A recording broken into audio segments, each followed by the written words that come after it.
여러분 피곤한 시간인 것으로 여러분들 알고 있지만 여러분들 더욱더 정신을 차리고 말씀의 은혜에 집중할 수 있기를 바랍니다. 자, 눈을 한번 떠보세요.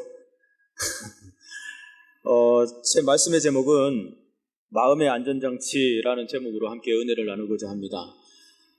우리 모두에게는 안전장치 없는 세상에서 살아가고 있다라고 할 정도로 이 세상은 안전장치가 없습니다. 그래서 어린아이들이나 자녀들의 안전장치는 누가 안전장치가 되는 것이죠? 부모가 안전장치죠. 오늘도 우리 반주자님께서 허겁지겁 열심히 달려오셔서 시간을 그래도 늦지 않으시고 따락 하고 오셨는데 왜 이렇게 늦으셔서 조금 이렇게 불안하게 오셨어요? 그랬더니 자녀가 거기서 이제 또 가는데 자녀가 약간 이제 사춘기도 왔나요? 그런 이제 시기라서 굉장히 힘든 시기라서 자녀들을 직접 교회에 데려다 주고 여기 이제 급하게 오느라고 이렇게 다급하게 왔다라는 말을 하더라고요. 부모가 안전장치입니다. 부모가 자녀들이 예배 안 드리면 부모가 끌고 가서라도 예배실에 앉혀놓고 여기 올 정도로 부모가 안전장치로 자녀에게 굉장한 신경과 관심을 써야 되는 것이죠. 왜냐하면 부모가 안전장치예요. 아이들이 커가면서 부모가 가르침을 주고 잘못하면은 주의도 주고 아니면 심지어 사랑의 회초리를 들면서까지 부모는 그 안전장치의 그 역할을 하고 있는 것입니다. 그래서 이것은 누가 가르쳐줘서가 아니라 사랑하기 때문에 그런 거예요. 사랑의 관계이기 때문에 그래요. 내 뱃속에서부터 정말 고통을 하면서 나온 내 자식, 그 자식이 이제 자라면서 그냥 부모와 자녀의 그 관계는 뗄래야 뗄 수 없는 핏줄이기 때문에 그 사랑의 관계는 그냥 당연하게 누가 가르치지 않아도 이런 행동들이 나오는 것이죠. 그냥 부모가 자동으로 안전장치가 되는 거예요. 그리고 자녀들은 부모를 안전장치로 생각하고 있습니다. 그리고 돈이 필요하면 돈 주세요. 문제가 생기면 아빠 잘못했어요. 여기 좀 잠깐 오시면 안 돼요. 이렇게 부모들을 의지하고 부모들을 안전장치로 삼는 것이죠. 하나님께서도 사람을 만드시고 어떻게 보셨습니까? 심히 좋았더라. 너를 만들고 내가 얼마나 좋은지 심히 좋다. 그렇게 말씀하시면서 에덴이라는 그런 안전지대에 사람을 최고의 장소, 최고의 그러한 안전지대에 사람을 두시고 그렇게 그 사람을 우대해 주셨지 않습니까? 그런데 하나님은 지금도 저와 여러분에게 이 안전지대에 두신 줄 믿으시기를 바랍니다. 그런데 사람은 지금도 저와 여러분에게 그 죄로 인해 죽을 수밖에 없고 사람은 그런데 안전지대에 없는 그런 근심과 눈물과 그 아픔, 돈과 염려 아니면 사랑과의 깨진 관계들로 힘들어하는 저와 여러분을 하나님은 당신의 하나밖에 없는 그 아들을 안전지대로 그렇게 두셨어요. 그것이 뭐냐면 지혜의 말씀, 바로 예수 그리스도이십니다. 그래서 오늘 오전에 우리 김명환 목사님께서 말씀해 주셨는데 예수님의 그 죽으심에 관해서 얼마나 리얼하게 말씀해 주시는지 막 한순간 울컥 이렇게 하는 그런 또 감동을 이렇게 받았습니다. 우리가 늘 듣는 그 말씀, 그 고난, 늘 찢기고 상하고 그것을 우리가 계속해서 반복을 하고 듣지만 여전히 우리는 그것을 들으면서 울컥하고 그러셨지. 예수님이 나를 위해서 십자가에 못 박혀 죽으셨고 그렇게 죽으셨지. 찢기셨지. 살이 그냥 뜯어져 온 사방으로 흩어지셨지 라고 표현하시는데 그게 얼마나 감동이 있는지 오늘 저도 그 말씀을 내가 전하려 했는데 먼저 말씀을 하시니까 더 플러스가 되겠구나 하는 생각을 제가 또 가졌습니다. 이렇게 주님께서는 저와 여러분들 하나밖에 없는 아들을 안전지대로 세상에 보내주신 거예요. 그래서 이것이 하나님 우리 아버지 되심의 사랑이십니다. 할렐루야. 그 아버지의 사랑이십니다. 부모가 자녀를 사랑하듯이 하나님 아버지가 그 예수 그리스도를 믿음을 통해서 자녀 삼아주시고 양자 삼아주셨기에 그들을 택하셔서 하나님은 아버지가 그들을 특별히 저와 여러분들을 사랑해 주시는 그 사랑으로 사랑인 것입니다. 한 예화를 들면 오랫동안 제가 신뢰하던 15년 된 차를 드디어 폐차를 시켰는데 그 폐차되기까지의 그 자동차는 안전하지 못해서 더 이상의 우리 가족을 지켜주지 못하겠다라고 판단을 했기 때문에 그 차를 폐차를 시켰어요.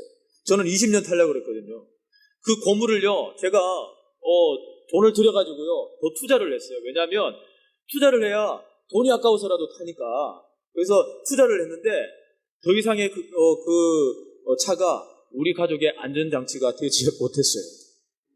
그냥 한 번은 대전에 이렇게 내려가는데 타는 냄새가 나가지고 급히 휴게실 내려가서 보니까 타이어가 막 완전히 그냥 불이 안 나면 다행이에요. 뜨끈뜨끈한 거예요. 그래서 좀 물 뿌려서 식혀가지고 이제 대전으로 내려가서 대전에서 급하게 내려서 AS를 봤는데 브레이크 그 모든 장치들이 뭉치들이 다 눌어붙었어요. 다 눌어붙어서 차체가 막 이렇게 막 흔들리는 거예요. 그래서 그 이후로 차 상태가 이제 좋아지지 않더라고요.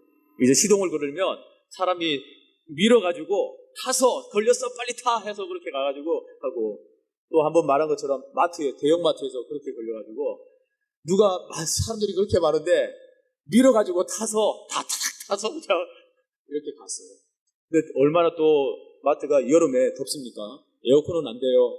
그러니까 모든 게 불안합니다. 차가 더 이상의 안전을 가져다 주지 못할 차에 브레이크는 언제 나갈지 불안합니다. 시동은 언제 꺼져가지고 꺼지면 핸들이 잠기거든요. 그럼 핸들도 잠기고 브레이크도 안 돼요. 유압이 막히기 때문에. 그러니까 불안한 거예요. 타면서도 불안한 거예요. 하부도 보면은 삐걱삐걱 바퀴 빠지는 소리가 막 나고, 언제 바퀴가 빠질지 불안한 소리가 나요. 왜냐하면 15년 탔으니까 그렇게 되는 거예요. 근데 이제 그래서 폐차를 시키고 1년밖에 타지 않은 중고차를, 레이라는 차를 샀어요. 그리고 타는데 소리가 너무 조용해요. 밀지 않아도 되고요. 손만 대면 시동이 걸려요. 가까이 가면 주인을 알아보고요, 문을 열어줘요. 그래서 비가 오면은요, 뭐가 묻으면 나도 모르게 이렇게 가요. 이렇게 닦아요. 그러면서 얼마 전에 비가 왔는데 닦았는데 얼마나 또 가슴이 아픈지, 우산을 내가 씌워줘야 되나, 그러면서 마음을 창문을 열고 비가 언제 그치나 그러고 있었어요. 우리 대한민국은 지금 가물어가지고 그런데 내 차가 지금 비가 와서 젖을까봐 그 생각을 가지고 있는 나의 어리석음을 보게 됐습니다. 그러면서 이제 바꾼 1년밖에 되지 않은 그 차를 타면서 저희 가정이 불안했을까요? 안 불안했을까요? 네? 불안했을까요? 안 불안했을까요? 불안하지 않더라고요. 하부에 이렇게 바퀴 빠지는 소리도 안 나고요. 차가 조용하고요. 차도 잘 나가요. 오르막에 올라가면은 속도가 10으로 떨어지는데 뒷차가 쭉 밀려서 빵빵거리지도 않고요.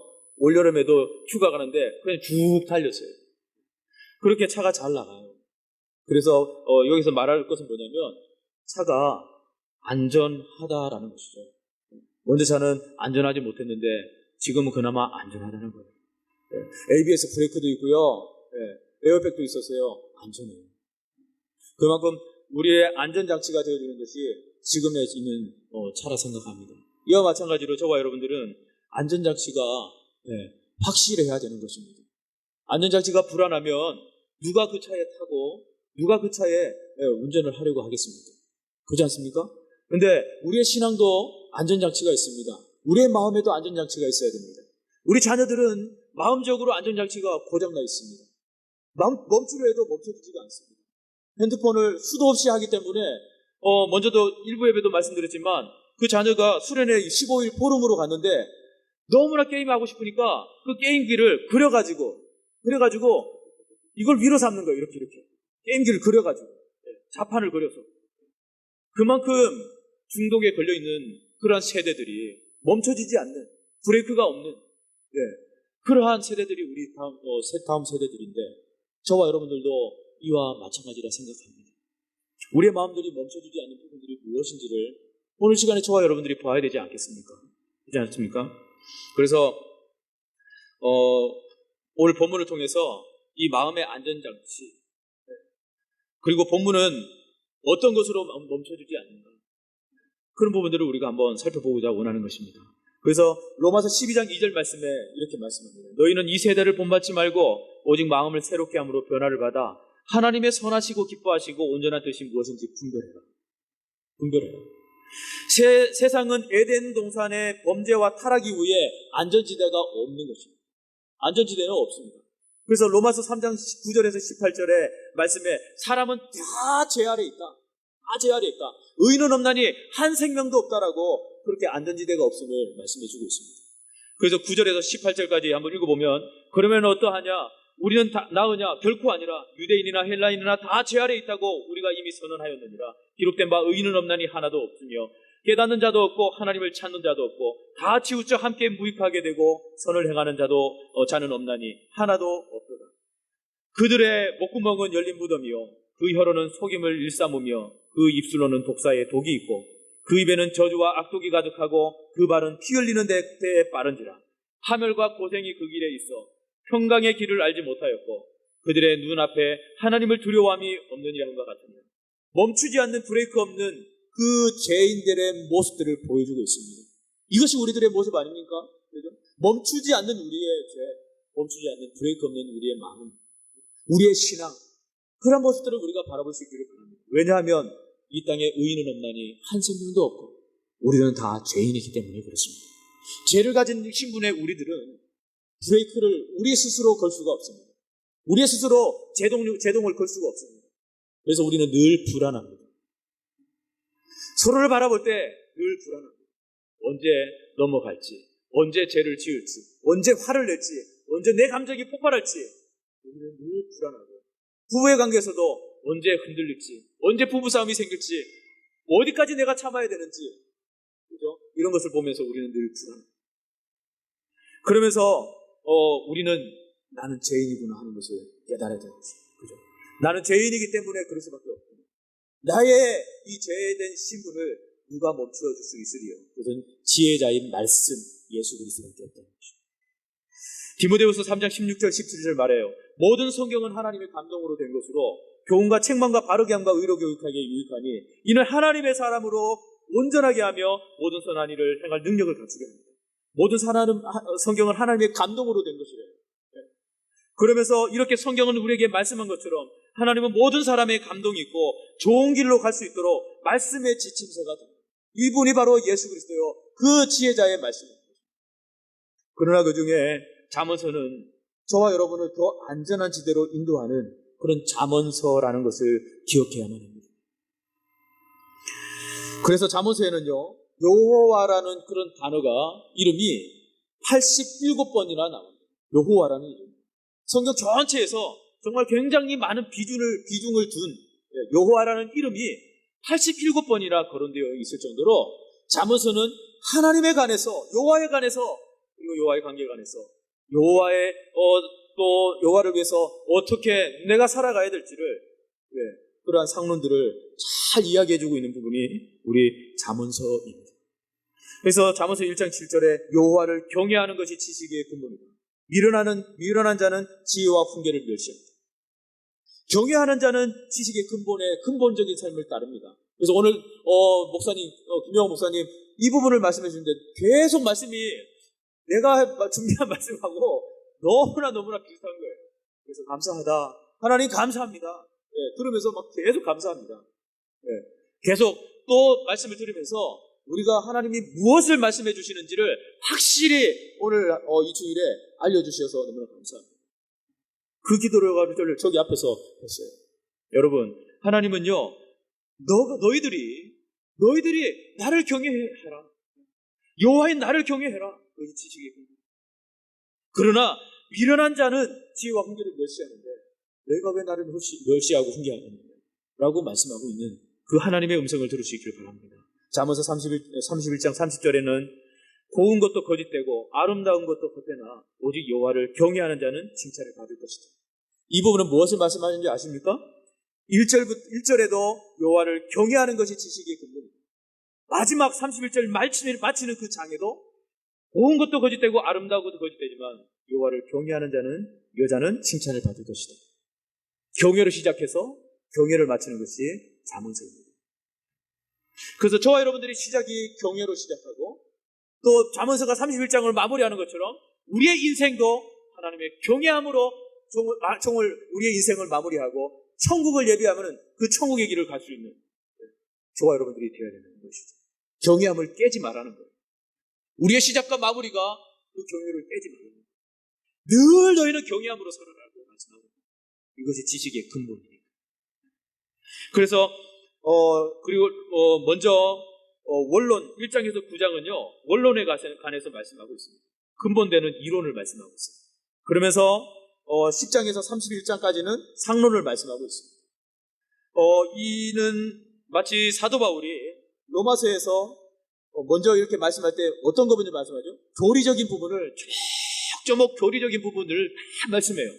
이것이 1장에서 11장 1111 그거 생각하면 됩니다. 로마서 1장에서 11장 1111 거기까지는 교리로 계속 집요하게 말씀을 해요. 사도 바울이. 그런데 뒷장에서부터는요 윤리적인 이야기로 12장에서 16장까지 그렇게 윤리적인 구도로 말씀하고 있습니다.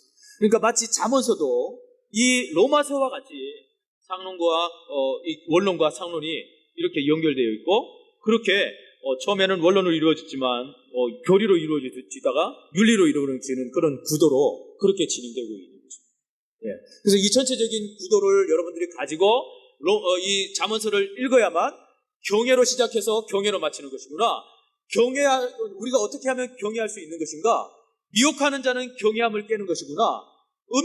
음녀가 우리의 경외함을 무엇으로 깨려고 하고 있는가? 이런 것들을 우리가 계속해서 묵상할 수 있을 때 이런 경외를 강조하기 위해서 그런 것이구나 라고 저와 여러분들이 이해하면서 처음부터 끝까지 연결을 시켜야 되는 것입니다. 원론 부분은 1장에서 9장에는 그러면서 뭐라 그래요? 내 아들아 라고 하는 말이 19번 나오고 지혜라는 말씀이 31번 나오고요. 음녀가 7번이나 등장합니다. 그래서 사랑하는 아들의 중심으로 음녀와 지혜가 쟁탈전을 막 벌이고 있어요. 이러한 구도로 되어 있어요. 막 음녀와 지혜자가 막 서로 막 싸우는 거예요. 이런 쟁탈전은 에덴에서 실패한 것을요 사단에게 시험을 당하시고 또 그리스도께서 회복시켜 놓으셨고 이제도 우리의 삶 가운데 끊임없이 재현되고 있는 것인 줄 믿으시길 바랍니다. 예수 그리스도가 그것을 다시 회복시키신 거예요. 에덴 동산에 실패한 것을 예수 그리스도가 오심을 통해서 그것을 다시 회복시키신 거예요. 그 구도가 여기에 있어요. 음녀가 막 흐트려놓고 엉망진창으로 만들었고 미혹하고 이런 세상이지만 누가 오셨기에 이 땅에 죄인된 우리들이 잠잠하게 되고 생명을 얻게 되고 그런 것이고 예수 그리스도가 오셔서 에덴 동산에 실패한 그 부분을 완성하신 그 예수 그리스도가 있기 때문에 우리가 생명을 얻어요. 이 구조가 어디에 있다고요? 잠언서에 들어있습니다. 잠언서. 그래서 지금의 말씀은요 구속사적으로 이렇게 연결해서 묶어서 제가 말씀드린 거예요. 그래서 이제도 우리의 삶 가운데 끊임없이 재현되고 있는 거예요. 어떻게 하면 음녀의 유혹에서 넘어지지 않을 수 있는가? 그래서 10장에서 31장은 그래서 상론이 이렇게 주어진 것입니다. 그러므로 잠언은 우리 현대교회에 더욱 깊은 관계가 있는 것입니다. 그래서 교회가 잠언서를 붙들고 잠언적인 그런 삶을 이렇게 완성해 간다면 교회가 정말 건강할 거예요. 행복할 거예요. 여호와 경외하는 그 교회, 정말 그 교회는 축복이 있는 교회일 거예요. 하나님이 축복을 안 해줄 수가 없는 교회일 거예요. 그런 교회로 저와 여러분을 만들어갔으면 좋겠습니다. 할렐루야. 네. 7장의 핵심적인 내용은요. 어리석은 한 젊은이가 음녀의 유혹에서 빠져가지고 젊은이가 곧 그를 따랐으니라고 22절에 말하는데 이 따랐으니라는 이 내용이 결론에 이르기를 뭐라 그러냐면 그에게 죽은 자가 허다하니 따랐는데 젊은이가 그 음녀를 따랐는데 죽은 자가 허다하니라는 결론을 내고 있습니다.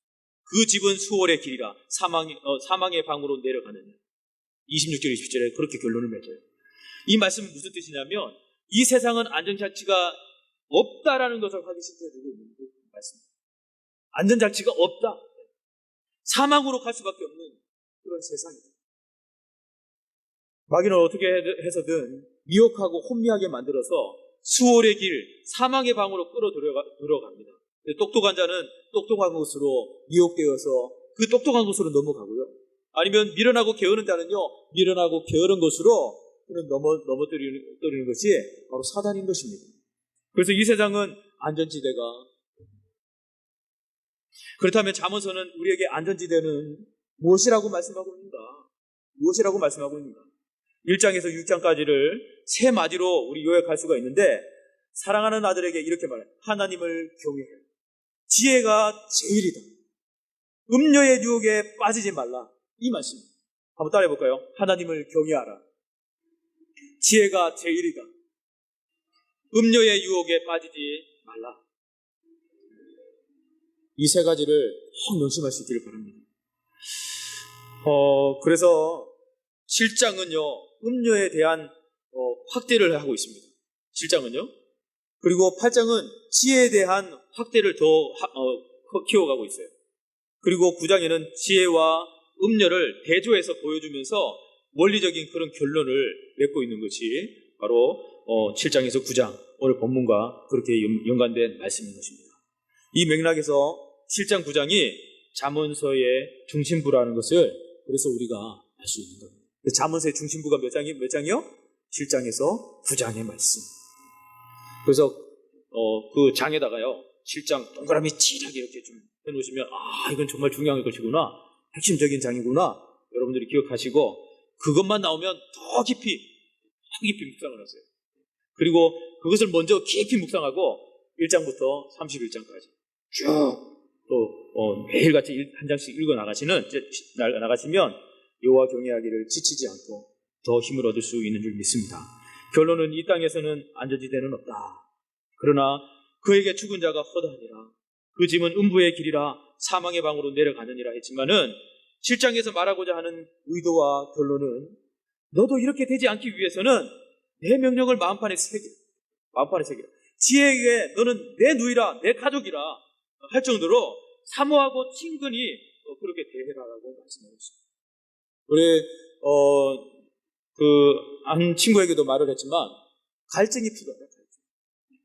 말씀에 갈증이 있을 때 그 갈증으로 인해서 회복을 할 수 있다라는 것이죠. 우리의 사모함이 없기 때문에 우리는 늘 넘어집니다. 말씀의 사모함이 얼마나만큼 있습니까, 여러분? 네? 말씀의 사모함이 완전 넘쳐보십시오. 네? 그러면 어떻게 우리가 여호와 경외하기를 떠나며 음녀의 길로 들어설 수 있으며 오직 사모함 속에 막 미치겠는데요, 어떻게 내가 눈을 돌린 생각을 할 수 있겠습니까? 결국 이 땅에서 안전지대는 하나님의 말씀을 눈동자처럼 지킵니다. 하나님의 말씀을 눈동자처럼 지킵니다. 사모하는 거예요. 그래서 1절에서 3절의 말씀은 안전지대가 무엇이라고 말씀하는지 말씀해주고 있는데, 우리 한번 1절에서 3절 읽어보겠습니다. 1절, 3절 시작. 내 아들아, 내 말을 지키며 내 계명을 간직해라. 내 계명을 지켜 살며 내 법을 내 눈동자처럼 지키라. 이것을 내 손가락에 매며 이것을 내 마음판에 새기라. 아멘. 이렇게 우리가 이 말씀을 읽었는데, 그 말씀에 보면 내 아들아 내 말을 지키며 간직하라. 지켜서 내 눈동자처럼 지키라. 그리고 손가락에 매며 내 마음판에 새기라라고 말씀합니다. 왜 그래야 하는 것이죠? 왜 그런 겁니까? 내 눈동자처럼 내 손가락에 매며 내 마음판에 새기라. 왜 그렇게 해야 되는 것입니까? 4절에 더 나가서 이렇게 말해요.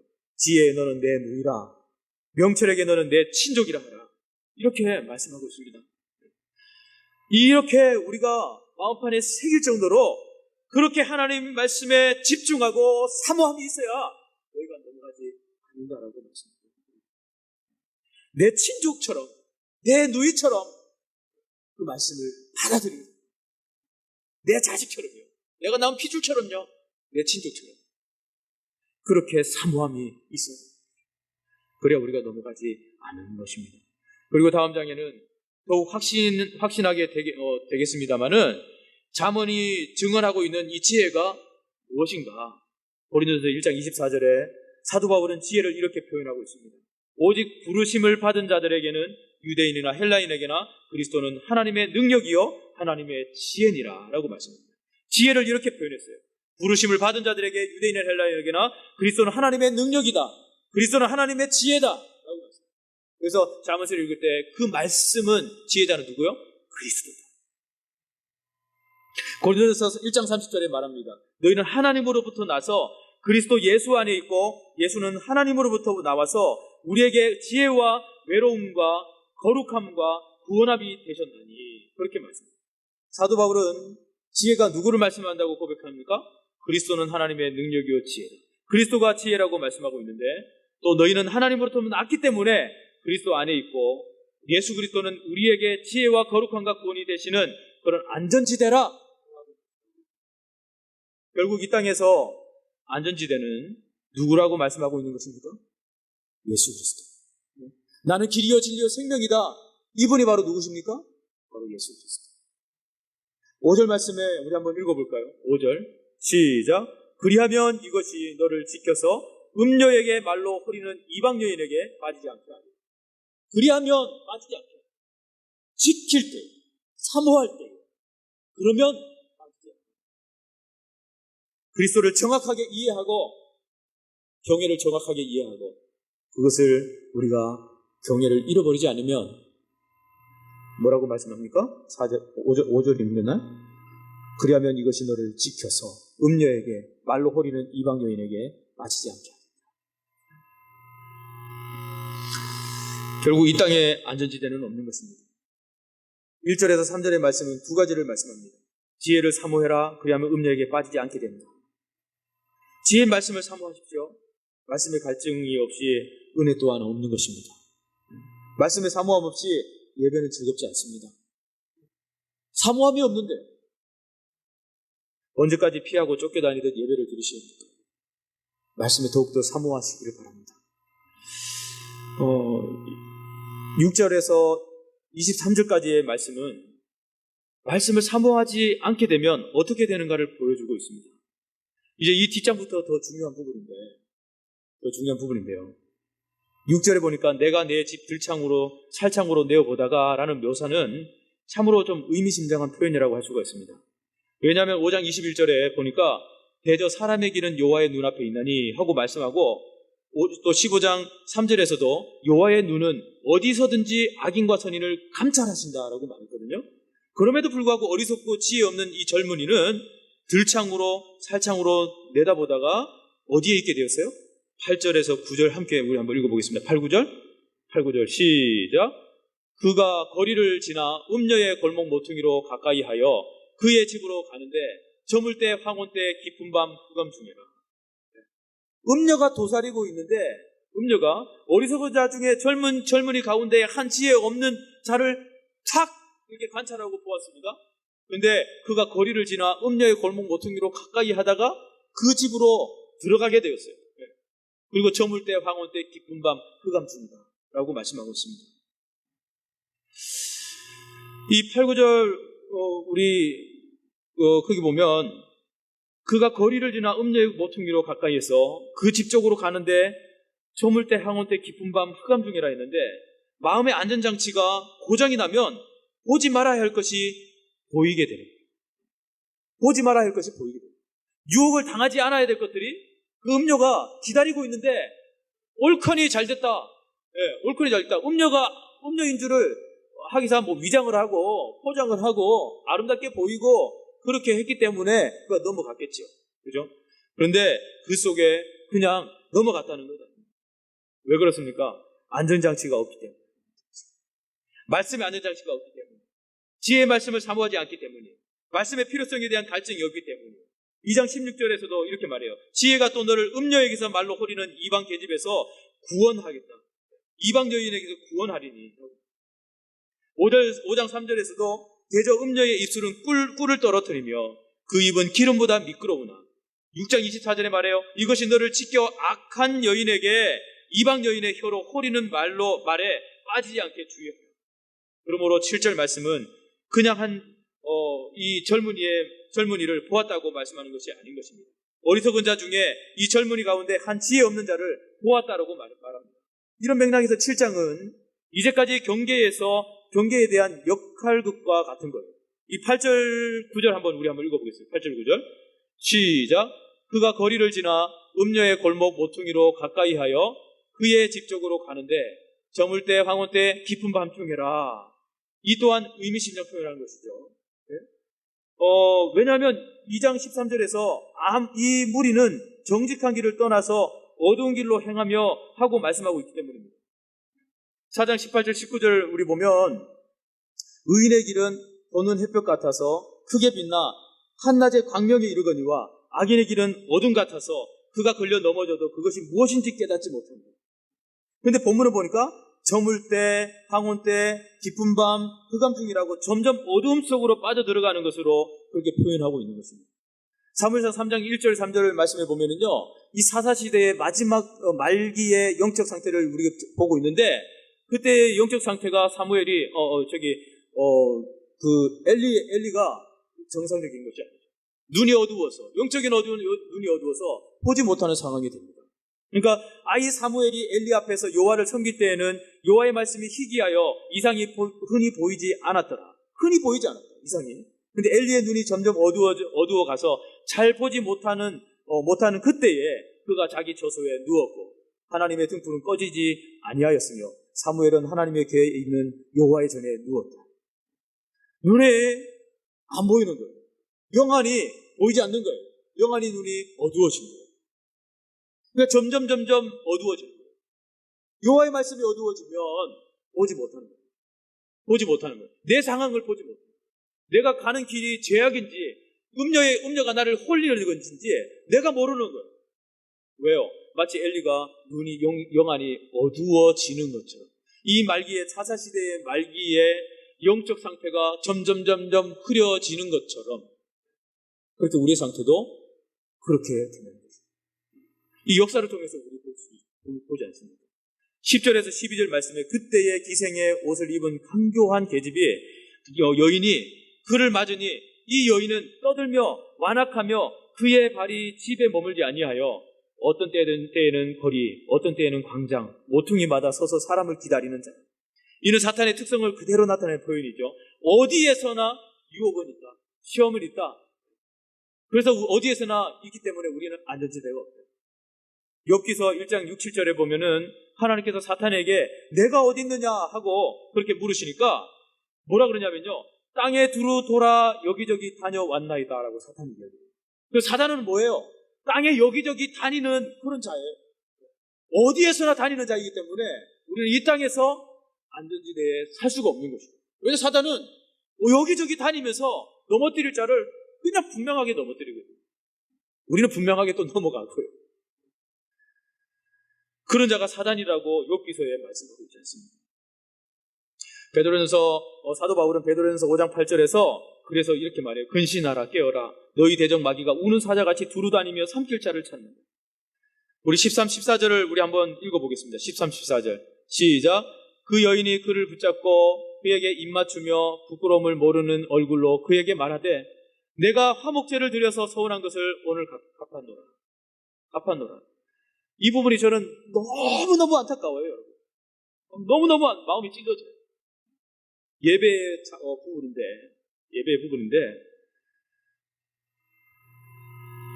화목제와 서원이라는 이 말은요 모두가 예배와 결부되는 용어들입니다.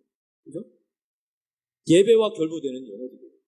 그런데 어찌해서 음녀가 화목제와 서원이라는 그런 제의적인 말을 하고 있는가? 음녀가 화목제를 드리고 있네요. 네? 음녀가 서원의 기도를 드리고 있습니다. 음녀가 예배를 드리고 있는 거예요. 그리고 서원의 기도를 하고 있는 거예요. 그러면 이 음녀의 기도와 음녀의 예배가 뭐냐는 것이죠. 음녀의 예배가 뭐죠? 화목제는 하나님과 이웃 간의 교제의 제사입니다. 그래서 드린 그 제물들은요 서로 떡을 떼듯이 그것을 나누어 먹고 잔치하듯이 그렇게 이루어지고 교제를 하는 것이 화목제입니다. 그래서 이웃과 함께 하는 것이 화목제예요. 근데 서운한 것이 또 뭐냐? 서운 기도와 결부되는 그런 뜻임을 생각할 때에 이것이 얼마나 끔찍한 일인가요? 음녀가 젊은이를 유혹하는 장면에서 이러한 예배, 기도 응답이라는 그런 표현들을 이렇게 언급한다는 것은요, 우리에게 경각심을 넘어서 폭탄적인 그런 경고로 받아들여야만 마땅한 거예요.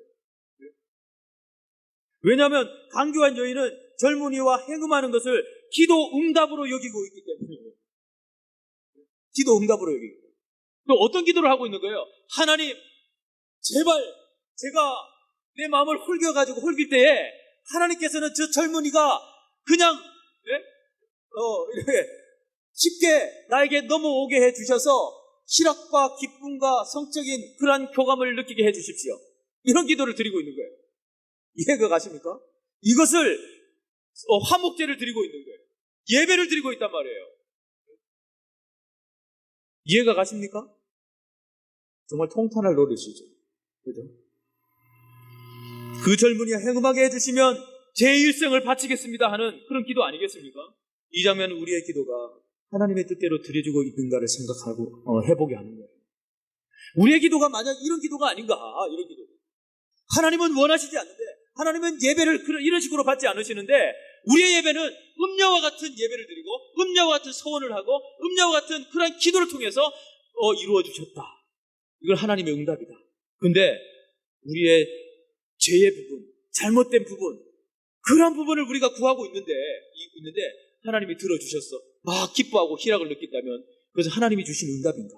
하나님이 기뻐하시는 예배인가? 라는 것을 우리가 생각해 봐야 돼요. 우리가 드리는 예배가 하나님을 기뻐하시는 예배인가? 우리가 드리는 찬양, 모든 고백들이 하나님이 정말 원하시는 예배인가를 우리가 생각해 볼 때 형식적인 모든 것들은 우리는 거짓인 거예요. 음녀와 같은 거예요. 음녀와 같은 예배를 드린 거예요. 여러분 놀랍죠? 화목제가 아닌 거예요. 서원의 기도가 아닌 거예요.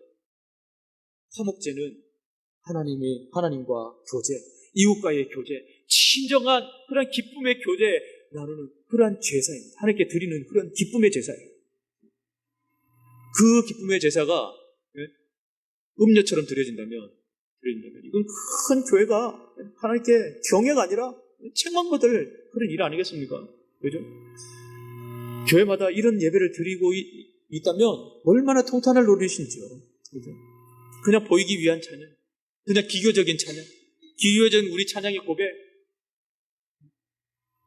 우리 아이들 오늘 아침에 찬양하는데 뭐라도 있으면 진짜 탁 그냥 던지고 싶은 그 마음이 고개를 쳐박고 입술은 열지를 안 하고 나는 그냥 할렐루야 막 찬양하고 있는데 우리 아이들은 붕어도 아니고 이러고 있어요. 그러니까 이 음료가 더 생각나더라고요. 열이 받아가지고 그래서 새벽에 이제 이 말씀을 이제 더 묵상하고 탁 쉬는데 이 말씀이 너무너무 나는 주일날 이제 주일별로 이제 말씀을 전하거든요. 그런데 이 말씀이 꼭 전해야 되겠다 우리들에게 다음 세대들에게. 그래서 본문을 급히 그냥 바꿔버리고 이 말씀을 전했어요. 오늘은 이 말씀을 전하진 않았지만 비슷한 말씀으로 만들어서 또 하나의 설교를 만들어서 전했어요. 네. 또 쉽게 말씀을 전해야 되니까 이렇게 말하면 우리가 다 잘 거야. 여러분들 수준이 있으니까 이렇게 지금까지 눈을 뜨시고 저를 봐줘보는 것이죠. 그죠? 말씀 이해는 가십니까? 뭐 몇 장 막 이러니까 뭐 그럴 텐데. 근데 이 말씀이 전체적인 구도와 또 그 속에서 음료의 행위들 또 음료가 드리는 이 예배 정말 이 모습을 보면서 우리의 예배가 이렇게 돼서는 안 되겠다. 이렇게 썩어가서는 안 되겠다. 우리가 정신을 차려야 되겠다. 그런 생각들을 우리가 한번 가져가야 됩니다. 그래서 21절, 우리 15절, 20절 우리 한번 길지만요. 한번 우리 고백을 한번 들어보십시오. 15절, 20절 한번 읽어봅시다. 시작. 이러므로 내가 너를 맞으려고 나와 내 얼굴을 찾다가 너를 만났도다. 내 침상에는 여호와 애굽의 눈이 있는 이불을 폈고 모략과 침향과 계피를 뿌렸노라. 오라 우리가 아침까지 흡족하게 서로 사랑하며 사랑함으로 희락하자. 남편은 집을 떠나 먼 길을 갔는데 은주머니를 가졌은즉 보름날에나 집에 돌아오리라 하여. 아멘. 네. 이 짓을 하고 있는 거예요. 이런 예배를, 이런 고백을 하고 있는 거예요. 네? 이것이 예배가 아닙니다. 이 짓을 하려고 서원기도를 하고 화목제라는 표현을 하면서 틀어주십시오라고 기도하는 네? 이런 예배들이 있을 때 하나님은 가슴 아픕니다. 이것을 하려고. 이것이 오늘날의 세대들 또 많은 신앙 없는 그런 믿는 자들이, 믿음 없는 자들이 하는 행동들이에요. 저와 여러분들은 오예배에 오신 말씀 듣는 여러분들은 정말 신실하게 세워진 분들이라 생각되어져서 정말 여러분들이 뭐 들을 의미가 있겠냐마는 그래도 다시 한번 깊이 한번 생각해 보시고 나눔을 가질 때 이 말씀을 다시 한번 끄집어내서 정말 묵상하고 나눔을 가질 수 있기를 주님의 이름으로 축원을 드립니다. 우리 말씀을 맺겠습니다. 사망의 방으로 내려가는 음부의 길이라고 이제 마지막 말씀하고 있는데 두 길을 말씀하고 있습니다. 사망의 길과 음부의 길. 24절에 이제 내 아들아 내 말을 듣고 내 입의 말에 주의하라. 24절의 말씀은 쉽게 말하면 내가 말하는 바를 알아들었느냐? 좀 제발인데 알아들어보고 이 말씀. 25절 무슨 말씀이에요? 내 마음이 음녀의 길로 치우치지 말며 그 길에 미혹되지 말죠. 26, 27절에 대저 그가 많은 사람을 상하여 엎드려지게 하였나니 그에게 죽은 자가 허다 아니라 그의 집은 수월의 길이라 사망의 방으로 내려가느니라. 여러분 이것이 결론이에요. 사망의 길. 이것이 결론입니다. 앞에서 누누이 말씀드린 대로 생명으로 올라가는 길과 사망으로 내려가는 길, 이 두 길만이 있을 뿐입니다. 그래서 많은 사람들이 지혜의 말씀인 안전장치도 없이 이 두 길을 걸어가고 있습니다. 여러분 사망의 길과 생명의 길 중에 어느 길을 또 가고 있는지 깊이 있게 생각해 볼 수 있는 저와 여러분들 되어지고 또 기도할 수 있는 시간 되어줄 수 있기를 주님으로 축원드립니다.